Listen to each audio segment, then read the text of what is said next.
സൂചിപ്പിക്കും. ഈ സ്ത്രീകൾ വള്ളത്തോളിൻ്റെയൊക്കെ ഭാഷയിൽ പറഞ്ഞാൽ ഒരു കാലഘട്ടത്തിലെ വീടാൻ കൂട്ടിൽ കിടക്കം തത്തമ്മകൾ എന്നൊക്കെ പറഞ്ഞിരുന്നത്. അങ്ങനെ കുറച്ചൊക്കെ അടിമത്വം ഉണ്ടായിരുന്നുവെങ്കിൽ പോലും ഓണക്കാലഘട്ടത്തിൽ ഇവർ ഒന്നിച്ചുകൂടി തിരുവാതിര കളിക്കുകയും അവരുടെ കുറച്ചുകൂടെ വിദ്യാഭ്യാസമുള്ളവരാണെങ്കിൽ കവിത ചൊല്ലിയോ ശ്ലോകം ചൊല്ലിയോ ഒക്കെ ആനന്ദം കണ്ടെത്തുക ചെയ്യുന്ന കാലഘട്ടമുണ്ട്. അങ്ങനെ ഒരു സാംസ്കാരികമായിട്ടുള്ള കലാപരമായിട്ടുള്ള ഭാഷാപരമായിട്ടുള്ള ഒരു ഇറക്കയാത്ര ഇന്ന് വളരെ കൂടുതലായിട്ട് ഉണ്ടാകുന്നുണ്ട്. ഇത് നമ്മുടെ ഒരു സാംസ്കാരിക ചുതിയെ കൂടിയാണ് സൂചിപ്പിക്കുന്നത്. പണ്ട് ഓണപ്പാട്ടുകൾ ഇപ്പോൾ കാവാലം സാറിൻ്റെ കൂടെ നിന്നുകൊണ്ട് ഓണത്തിൻ്റെ ഭാവങ്ങളും ചിത്രങ്ങളും ഉൾക്കൊള്ളുന്നതായിട്ടുള്ള കുറേ നാടൻ പാട്ടുകളൊക്കെ കേട്ടു. ഇപ്പോൾ ചന്തത്തിൽ മുറ്റം ചെത്തിപ്പറിക്കില്ല എന്തെൻ്റെ മാവേലി ഓണം വന്നു ഓണം വന്നു ഓണം വന്നു ഓണം വന്നേ ചന്തയ്ക്ക് പോയില്ല നേന്ത്രക്ക വാങ്ങിയില്ല എന്തെൻ്റെ മാവേലി ഓണം വന്നു. അപ്പം അതിൻ്റെ ഭാവം എന്ന് പറഞ്ഞാൽ ഓണത്തിനൊന്നും ചെയ്തു തീർത്തിട്ടില്ല എന്നൊരു വീട്ടമ്മയുടെ തിടുക്കം കാണിച്ചുകൊണ്ടുള്ള ഒരു ഓണപ്പാട്ട്. പിന്നെ പൂവിനെ കുറിച്ചുള്ള പൂപ്പുലിപ്പാട്ട്, പൂയേപ്പുലി പൂയേപ്പുലി. പിന്നെ എന്ത് ചെയ്യുന്ന ആക്കില ഈക്കില ഇളങ്കൊടി പൂക്കില തുമ്പപ്പൂവി പൂത്തിരളി നാളേക്കൊരു വെട്ടി പൂതരേണ്ടു. അങ്ങനെ കുട്ടികൾ പാടുന്ന രീതിയിലുള്ള പാട്ടുകൾ, ആ ഓണത്തിൻ്റെ ഓരോ ഭാവങ്ങൾ ഉൾക്കൊള്ളുന്ന പാട്ടുകളും കാര്യങ്ങളും എല്ലാം ഉണ്ടായിരുന്നു. അതൊക്കെ എന്ത് ചെയ്യുന്നു, മുത്തശ്ശിയാരിൽ നിന്ന് നമ്മൾ കേട്ട് പഠിക്കുകയാണ്. ആദ്യം പുസ്തകത്തിൽ നിന്ന് പഠിക്കുകയല്ല, അത് പകർന്ന് കൊടുക്കുകയോ പഠിക്കുകയോ ചെയ്യുന്നതായിട്ടുള്ള ഒരു കാലമില്ല. അപ്പോൾ ഓണത്തിൻ്റെ കഥകളോ അല്ലെങ്കിൽ മാവേലിയെ കുറിച്ചുള്ള കഥകളോ വാമനെ കുറിച്ചുള്ള വാമനാവതാരത്തെ കുറിച്ചുള്ള കഥകളോ ബാണാസുരനെ കുറിച്ചോ ഉള്ള കഥകളോ ഒക്കെ, ഈ കഥകളെല്ലാം മുത്തശ്ശിമാരിൽ നിന്നോ അല്ലെങ്കിൽ വീട്ടിലെ മുതിർന്ന അമ്മമാരിൽ നിന്നാണ് നമ്മളിത് കേട്ട് പഠിച്ചിട്ടുള്ളത്. അപ്പോൾ അങ്ങനെ വായിക്കുകയും പഠിക്കുകയും ചെയ്യുന്ന ഇത് അടുത്ത തലമുറയ്ക്ക് മുത്തശ്ശി കഥകൾ പറഞ്ഞു കൊടുക്കാൻ കഴിയുന്നതായിട്ടുള്ള അമ്മമാരിന്ന് കുറഞ്ഞു കുറഞ്ഞു വരികയാണ്. അപ്പോൾ അത് അമ്മമാർ എന്ത് ചെയ്യുന്നു, മൊബൈൽ ഫോണിലോ അങ്ങനെയുള്ള കാര്യങ്ങളിലേക്ക് ശ്രദ്ധിക്കാതെ ഈ കൂടുതലായിട്ടുള്ള ഇങ്ങനെ കഥകളൊക്കെ വായിച്ചും കേട്ടും ഒക്കെ പഠിച്ച് കുട്ടികളിൽ നല്ല കാര്യങ്ങൾ പകർന്നു കൊടുക്കുന്ന അല്ലെങ്കിൽ നല്ല സംസ്കാരം ഉണ്ടാക്കുന്ന അടുത്ത ഒരു തലമുറ അമ്മമാരെയൊക്കെ കിട്ടിയാൽ കൊള്ളാമെന്നുള്ള ഒരാഗ്രഹം എനിക്കിപ്പോൾ വരുന്നു. കാരണം അതില്ലാതാവുന്നതുകൊണ്ട് അതൊക്കെ അതിനെക്കുറിച്ചൊക്കെ ഒന്ന് ചിന്തിച്ചാൽ കൊള്ളാമെന്നുണ്ട്. സന്തോഷം. ഈ മുതിർന്ന തലമുറയുടെ അവസ്ഥയിലും സത്യത്തിൽ ഇന്ന് കേരളം പ്രത്യേകിച്ച് നേരിടുന്നത് ഈ വൃദ്ധ ജീവിതങ്ങളുടെ വേദനാജനകമായൊരു കഥയാണ്. ഓണക്കാലത്ത് നമ്മൾ പറയാൻ പറ്റാത്തതാണെങ്കിൽ കഥ പറഞ്ഞു കൊടുക്കാനൊന്നും മുത്തശ്ശിയുന്നില്ല, മുത്തശ്ശിയോ മുത്തശ്ശനുമില്ല. ഇവരൊക്കെ വൃദ്ധസദനങ്ങളിലേക്ക് തള്ളപ്പെട്ടിരിക്കുകയാണ്.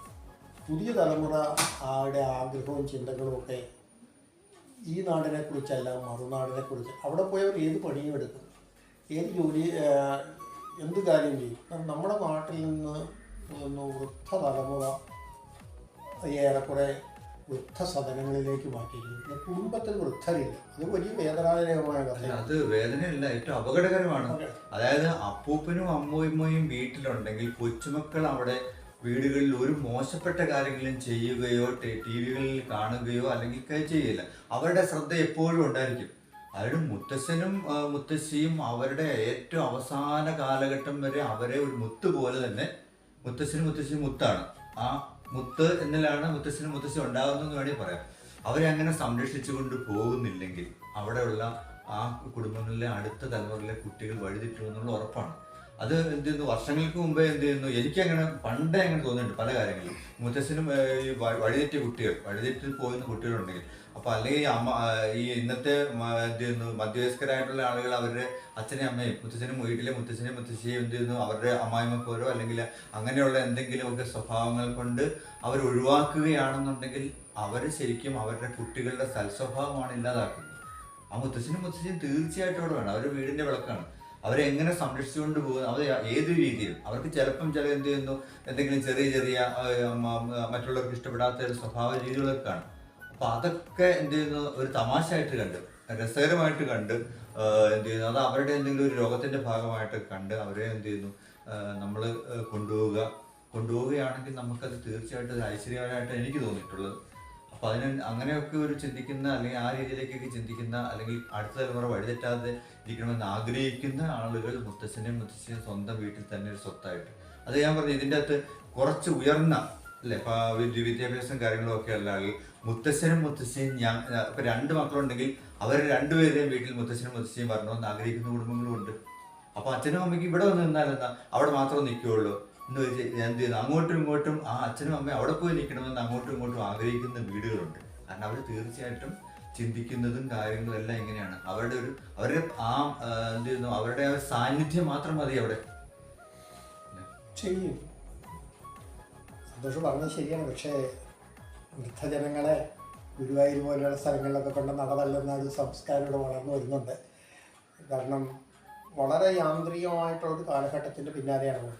അതവിടെ നിൽക്കട്ടെ, അതൊരു വലിയ വിഷയമായതുകൊണ്ട് തുടർ ചർച്ചയ്ക്ക് ഒരു വിധേയമാക്കാം. ഓണക്കാലഘട്ടത്തിലേക്ക് തന്നെ വന്നു കഴിഞ്ഞാലും ഈ ഓണം ഒരു സാർവജനീനമായ എല്ലാവരെയും ബാധിക്കുന്ന ജനങ്ങളെ മാത്രം, മനുഷ്യരെ മാത്രമല്ല, ശരിക്കും പറഞ്ഞാൽ പക്ഷിമൃഗാദികളെയും വൃക്ഷലതാദികളെയും എല്ലാം ഉൾക്കൊള്ളുന്ന ഒരു ഉത്സവമായി. നമ്മളിന്ന് ആനയൂട്ടിനെ കുറിച്ചൊക്കെ വളരെ ആനന്ദകരമായ വാർത്തകൾ നമ്മുടെ മാധ്യമങ്ങളാണ്. പക്ഷെ ഉറുമ്പിന് ഊണ് കൊടുത്തിരുന്ന ഒരു കാലഘട്ടം ഉണ്ടായിരുന്നു. തിരുവോണ ദിവസം വീടിൻ്റെ 4 മൂലയ്ക്കലും ഇലയിൽ ചോറും അതിൻ്റെ പായസമൊക്കെ വെച്ച് അവിടെ ഒരു എണ്ണത്തിരിയും നെയ്ത്തിരിയും കത്തിച്ച് വെച്ച് ആ കുടുംബത്തിലെ കുട്ടികളും വീട്ടമ്മമാരും ഒന്നിച്ച് ഉറുമ്പിന് ഊണ് കൊടുത്തിരുന്നു. അന്നേരം ഉറുമ്പിന് മുതൽ നമ്മുടെ നഗ്നദൃഷ്ടിക്ക് കാണാവുന്ന ചെറിയ ജീവി എന്ന രീതിയിൽ നമുക്ക് ഉറുമ്പിനെ എടുക്കാം. അവിടെ മുതൽ എല്ലാവരും ഒന്നിച്ച് ആഘോഷിക്കുന്നു. പിന്നെ മറ്റൊന്ന്, അന്നൊക്കെ ജാതീയമായ അന്തരങ്ങളുള്ളൊരു കാലഘട്ടത്തിൽ ഒത്തിരി ഹരിജൻ വിഭാഗത്തിലൊക്കെ പെട്ട സ്ത്രീകളൊക്കെ. പക്ഷെ ഇവർക്കൊക്കെ എൻ്റെയൊക്കെ ഒരു ഓർമ്മയിൽ 70 കാലഘട്ടത്തിലൊക്കെ അന്ന് ഈ തുണിയലക്കാൻ കിടന്ന ഒരു ജാതീയമായിട്ട് പറയുന്നത് ശരിയല്ലെങ്കിൽ പോലും വേലത്തികൾ വേല സമുദായത്തിൽ അവർക്കൊക്കെ ഓണത്തിനൊരു 3 ദിവസം മുമ്പ് ഈ മിക്കവാറും ഒരു സാമ്പത്തിക ഭദ്രത കുടുംബങ്ങളിലൊക്കെ അവർക്ക് ഓരോ ഓണം ആഘോഷിക്കാനുള്ള അരിയും മറ്റു വിഭവങ്ങളും കൊടുത്തിരുന്നു. അവർക്ക് പല വീടുകളിൽ നിന്ന് കിട്ടിയിരുന്നു. പ്രത്യേകിച്ച് അവരൊക്കെ ചെയ്യുന്നത്, പ്രത്യേകിച്ച് ഈ പ്രസവമൊക്കെ നടക്കുന്ന വീടുകളിലാണ്. ആ പ്രസവ സമയത്ത് വരുന്ന സ്ത്രീകളുടെ ശുശ്രൂഷ, അവരുടെ കുളി, അവരുടെ തുണിയലക്കൽ, ഇതൊക്കെ ചെയ്യുന്ന കുഞ്ഞിൻ്റെയും അമ്മയുടെയൊക്കെ ഇതൊക്കെ കൃത്യമായിട്ട് ചെയ്യുന്ന സമൂഹത്തെ ഓണത്തിന് 4-5 ദിവസം മുതൽ അവരുടെ കുടുംബത്തിന് ആവശ്യമായ ഭക്ഷണം കഴിക്കാനായിട്ട് കൊടുത്തിരുന്നു. അതുപോലെ തന്നെ പാണാൻ എന്ന വിഭാഗത്തിൽപ്പെട്ട ഒരു കാര്യം, അവർ പാട്ട് പാടി ഓണത്തിൻ്റെ ഒരു 3-4 ദിവസം അവർക്ക് കണ്ടുകാഴ്ചയായിട്ട് കൊടുത്തു. ഇത് വടക്കൻ കേരളത്തിലൊക്കെ ഉണ്ടായിരുന്നു. ഇങ്ങനെ സമൂഹത്തിൻ്റെ ഏറ്റവും താഴേക്കടയിലുള്ളവർക്ക് പോലും ഓണം ആഘോഷിക്കാനുള്ള വിഭവങ്ങൾ കൊടുത്തു. മറ്റൊന്ന് എനിക്ക് ഓർമ്മയിൽ പറയാനുള്ളൊരു ഓണത്തിന് ആരോ ഒരാൾ ഭക്ഷണം തേടി ഇവിടെ വന്നു. എന്നാൽ ഭക്ഷണം തേടി വന്നപ്പോൾ ഭക്ഷണം കൊടുക്കുന്നതിനല്ല, ഈ ഭക്ഷണം ഓണത്തിന് സ്വന്തം വീട്ടിൽ കഴിച്ചുകൂടെ എന്നൊരു ചോദ്യം ഇവിടെ നിന്നുണ്ടായി. ഓണം എല്ലാവർക്കും ഉള്ളതാണ്, ഭക്ഷണം തേടി അലയരുത്. ഭക്ഷണം കൊടുത്തു, അതൊരു സത്യം. പക്ഷേ ഭക്ഷണം അടുത്ത കൊല്ലം മുതൽ അവനവൻ്റെ വീട്ടിൽ 4-5 ദിവസം വന്ന് ഓണം അവൻ എല്ലാവർക്കും ഉണ്ട്. അതിനകത്ത് വരുന്ന ഒരു സത്യം ഇതാണ്: ഓണത്തിനെങ്കിലും നമ്മൾ യാചകരാകരുത്. നമ്മൾ എല്ലാ വീടുകളും ഓണത്തിൻ്റെ എന്തെങ്കിലും പൂർണ്ണതയിലേക്ക് കാരണം ഒരു സന്ദേശം അന്ന് കാലഘട്ടത്തിലുണ്ടായിരുന്നു.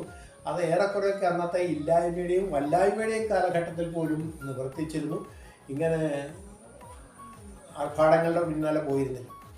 അപ്പോൾ നമുക്ക് ചെയ്യാൻ കഴിയുന്നത് ഇപ്പോഴുള്ള പലതിൽ നിന്നും നമ്മളൊരു സന്തോഷം പറഞ്ഞുകൊടുന്നതിൽ നിന്ന് ഒന്ന്, നമ്മൾ കുടുംബ കൂട്ടായ്മ സൃഷ്ടിക്കുക, കുടുംബങ്ങളിൽ ഓണാഘോഷിക്കുക. അവിടെ മുത്തച്ഛനും മുത്തശ്ശി ആരാണോ വൃദ്ധർ അവർക്കൊക്കെ അംഗീകാരവും അർഹതയും കൊടുക്കുക. കുട്ടികളെ ഒന്നിച്ചിരുന്ന് ഭക്ഷണം കഴിക്കുക. ഒന്നിച്ചിരുന്ന് ഭക്ഷണം കഴിക്കുന്നതിന് ധാരാളം ആനന്ദമാണ്. കാളിദാസൻ്റെ ഒരു കവിതയിൽ പറയുന്നത് 4 പദം മതി ബന്ധം സ്ഥാപിക്കാൻ. 4 പദം എന്നുള്ളത് 4 വാക്ക് എന്ന് അർത്ഥമുണ്ട്, ചുവടൊന്നുണ്ട്. 4 ചുവട് ഒന്നിച്ച് വെച്ച് കഴിഞ്ഞാൽ ബന്ധമായി. 4 പദം 4 വാക്ക് സംസാരിച്ചാൽ അങ്ങനെ ഈ ഒന്നിച്ച് സംസാരിക്കുകയും ഒന്നിച്ച് സഞ്ചരിക്കുകയും ഒന്നിച്ച് കളിക്കുകയും ചിരിക്കുകയും ആനന്ദിക്കുകയും ആശയങ്ങൾ കൈമാറുകയും ചെയ്യുന്ന ഒരു നല്ല ഓണനാളിന് വേണ്ടിയിട്ട് നമുക്ക് കാത്തിരിക്കാം. സാറിൻ്റെ കാലഘട്ടങ്ങളിലൊക്കെയുള്ള കളികളൊക്കെ ഉണ്ടല്ലോ. അപ്പോൾ എന്നെക്കാളുമൊക്കെ ഒരു 10-30 വർഷം കൂടി പിന്നിലുള്ള, എൻ്റെ ഓർമ്മയിൽ വരുന്നതിനേക്കാളും 10-30 വർഷങ്ങൾക്ക് മുമ്പിലുള്ള ഏറ്റവും തന്മയുള്ള നാടൻ കളികൾ, അതിനെക്കുറിച്ച് സാറിന്? അന്ന് ഓണ ദിവസം ആ കാലഘട്ടത്തിൽ അന്ന് മിക്കവാറും വന്ന ഒരാഴ്ചത്തേക്ക് സ്കൂളുകൾക്കൊക്കെ അവധിയായിരിക്കും. ഈ കുടുംബത്തിലൊക്കെ 4-5 കുട്ടികൾ ഒരു വീട്ടിൽ തന്നെ കാണും. അയൽവക്കത്തൊക്കെ അങ്ങനെ കാണും. ഇവരൊക്കെ ഈ പാടശേഖരങ്ങളും അല്ലെങ്കിൽ മൈതാന തുല്യ പ്രദേശങ്ങളും ക്ഷേത്ര പറമ്പുകളൊക്കെ ഉണ്ട്. ഇവിടെയൊക്കെ പോയി ഓലപ്പന്ത് കളിക്കുക, നാടൻ പന്ത് കളി എന്നൊക്കെ പറയും.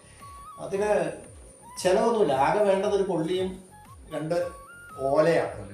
ഈ ഓല കൊണ്ട് പന്ത് കൂട്ടി ഓലപ്പന്ത് കളിക്കുക. അതിനകത്ത് മുതിർന്നവർ സ്ത്രീകൾ വരെയും പങ്കാളികളായിരുന്നു. അങ്ങനെ ഓലപ്പന്ത് കളി അന്നത്തെ ഒരു പ്രധാന വിനോദമായിരുന്നു. ഇതിൽ സജീവമായിട്ട് ആനത്തല, ഒറ്റ, പെട്ട ഇങ്ങനെ പല പേരിൽ അവസാനം ആനത്തല ഇങ്ങനെ ആനത്തല അവസാനം വെച്ച് അങ്ങനെ കളി സാവധാനം ഇടയ്ക്കിടയ്ക്ക് ചില ക്ലബ്ബുകൾ അത് പ്രോത്സാഹിപ്പിച്ച് വെക്കാൻ തുടങ്ങിയെങ്കിലും അത് വേണ്ടത്ര വഹിച്ചു. പിന്നെ മറ്റു 2 കളി കുറച്ച് മുതിർന്ന പുരുഷന്മാർ വീട്ടിൽ നിന്ന് പകിടകളി, 8 കളി, ചതുരംഗം കളി, ഈ കളികൾക്ക് പ്രാധാന്യം കൊടുത്തിരുന്നു. അത് ഉച്ച കഴിഞ്ഞ് അവനിങ്ങനെയായിരുന്നു. വേറൊരു വിനോദം എന്ന് പറയുന്നതാണ് ഞാൻ ആദ്യം സൂചിപ്പിച്ചതുപോലെ ഈ ശ്ലോകം ചൊല്ലി, അക്ഷശ്ലോകം ആ കാലഘട്ടത്തിൽ പ്രധാനമായി. സ്ത്രീകളെ ഒന്നിച്ചിരുന്ന് ഓരോ പ്രാദേശികമായിട്ട് വ്യത്യാസം ഉണ്ടായിരുന്നു. ഇവിടങ്ങളിലൊക്കെ സാധാരണ അന്ന് തിരുവാതിര കളിയോടുണ്ടായിരുന്നു, കൈകൊട്ടിക്കളിയുടെ വ്യത്യസ്തമായ രീതിയിൽ കളിയാണ്. എന്നാൽ ഇങ്ങനെ ചില കളികളിൽ ഏർപ്പെട്ടിരുന്നു. അവിടെയൊക്കെ ഒരു കുടുംബ കൂട്ടായ്മ മാത്രമല്ല, ഈ അയൽവക്ക കൂട്ടായ്മ പോലും, ഇന്നത്തെ അയൽവക്ക ബന്ധം, ഇന്നത്തെ ഈ തൊഴിലുറപ്പുകാരായ ഒക്കെ സംഘടന. പക്ഷെ അങ്ങനെയല്ലായിരുന്നു. ഒരു നല്ല ഹൃദയബന്ധമുള്ള ഒരു തലമുറ ആ കാലഘട്ടം. വളരെ എടുത്തു പറയേണ്ട ഒരു പ്രത്യേകത, ഈ സാമ്പത്തികമായിട്ടോ അല്ലെങ്കിൽ മറ്റു പല രീതിയിലോ വിഭാഗീയതയൊക്കെ ഉണ്ടെങ്കിലും ഒരു ആഘോഷത്തിൻ്റെ സമയത്തും ആവശ്യത്തിൻ്റെ സമയത്തും ഒന്നിച്ചു കൂടിയിരുന്ന ഒരു ഗ്രാമീണ സൗന്ദര്യവും സൗകുമാര്യവും ആനന്ദവും ആ കാലഘട്ടത്തിലുണ്ടായിരുന്നു. അതൊക്കെ ഈ മൈതാനങ്ങളിലെ കളികളിൽ നിന്നാണ് ഈ കൂട്ടായ്മയൊക്കെ എല്ലാം വരുന്നത്. അപ്പൊ ഞാൻ ഓർക്കുന്നുണ്ട് ഓലപ്പന്ത് കളി എന്ന് പറയുന്നത് കുട്ടികൾക്ക് പൈസ ഇല്ല, പന്തൊന്നും വാങ്ങിക്കാൻ, അന്ന് വാങ്ങിക്കാനും കിട്ടുകയില്ല. പിന്നെ അത് ക്ലബ്ബുകളിലേക്ക് മാറി കഴിഞ്ഞ് കഴിഞ്ഞാൽ ഈ ഓലപ്പന്തിന്റെ ചാക്കുകളിലൂടെയൊക്കെ പന്തുണ്ടാക്കി നാടൻപന്ത് മത്സരം, പിന്നെ ഫുട്ബോളും ക്രിക്കറ്റും കുറ്റിയും പോലും എന്ന് പറയുന്ന കളികൾ ഇന്ന് ആളുകൾ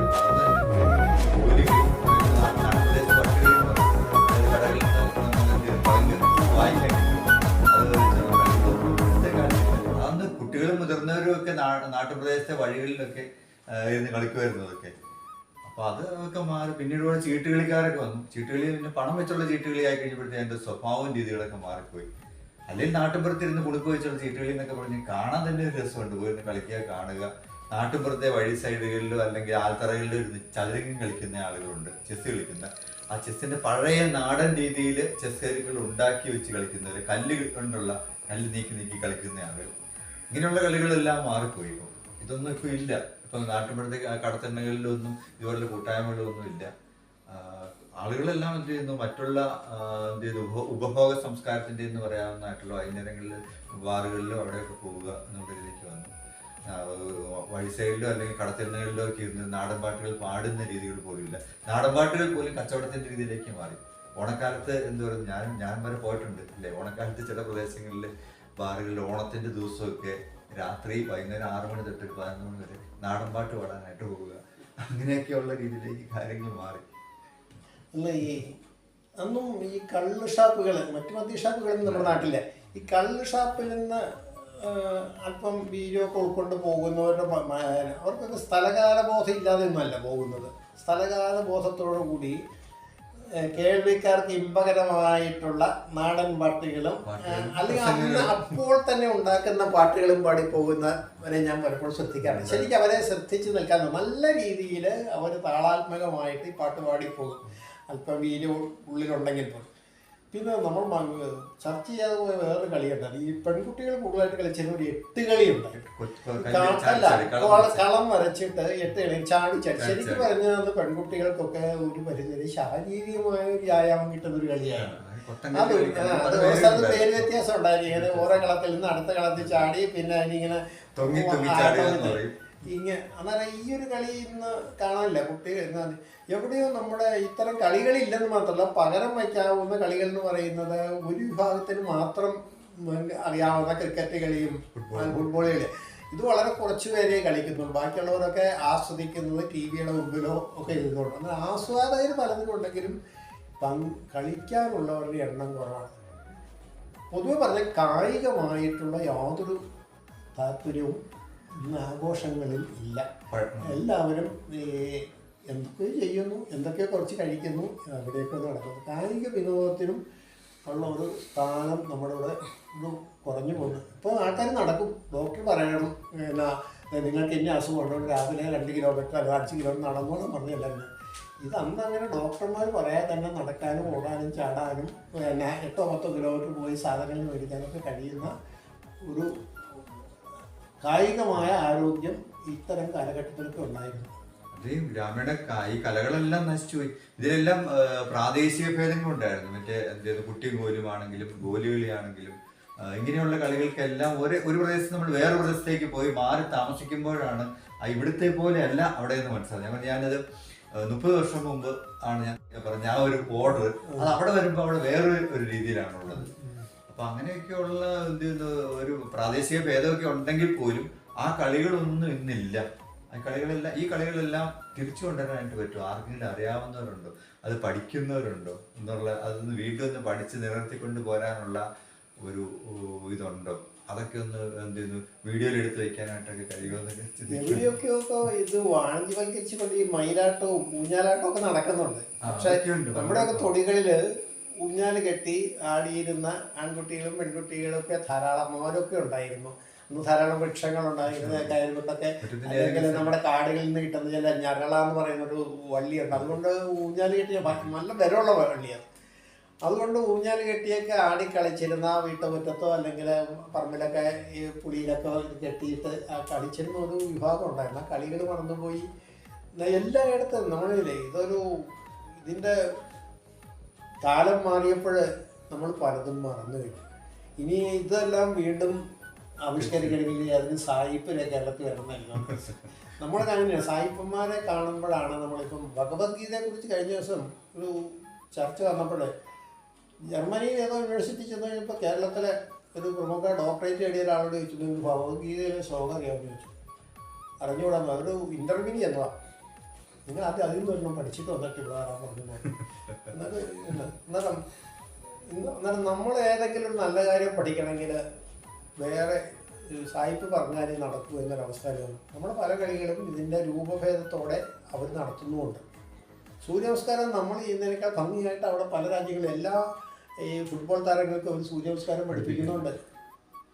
യോഗ ഇവിടെ പഠിച്ചിട്ട് യോഗ ലോകത്തിൻ്റെ എല്ലാ ഭാഗത്തും ഉണ്ട്. വലിയ കൊട്ടിഘോഷിക്കുന്നത് നമ്മൾ യോഗാ ദിനത്തിൽ പേരെങ്കിലും നടത്തിയാലായി.